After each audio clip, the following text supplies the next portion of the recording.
Arranging text with tables.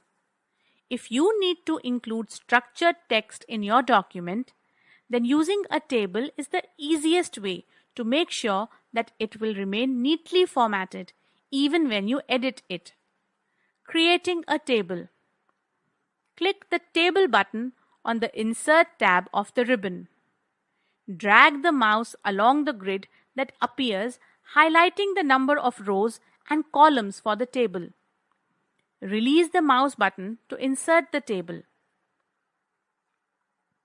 Inserting text in a table. To insert the text in a table, simply place the cursor and click on the desired cell and start typing. Adding a new row.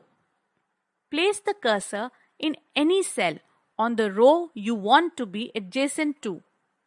Now under Table Tools, on the Layout tab, in the Rows and Columns group, select Insert Above or Insert Below. Adding a new column.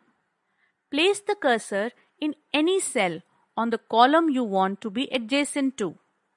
Now select Insert Left or Insert Right under Table Tools on the Layout tab in the Rows and Columns group. Deleting rows and columns. Select the rows or column. Now right-click on Table in the shortcut menu followed by Delete Rows or Delete Columns.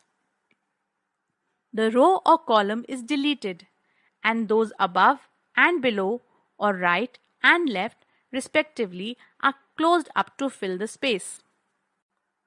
Borders and shading.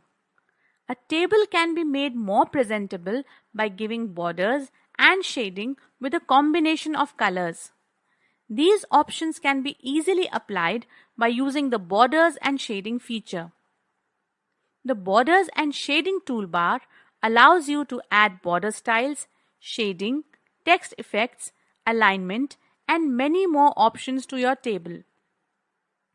To access borders and shading, move the cursor pointer over the top left corner until Table Move handle appears and click it. Now under Table Tools on the Design tab, select Borders, followed by Borders and Shading. In the Borders and Shading dialog box, choose the effects that you want.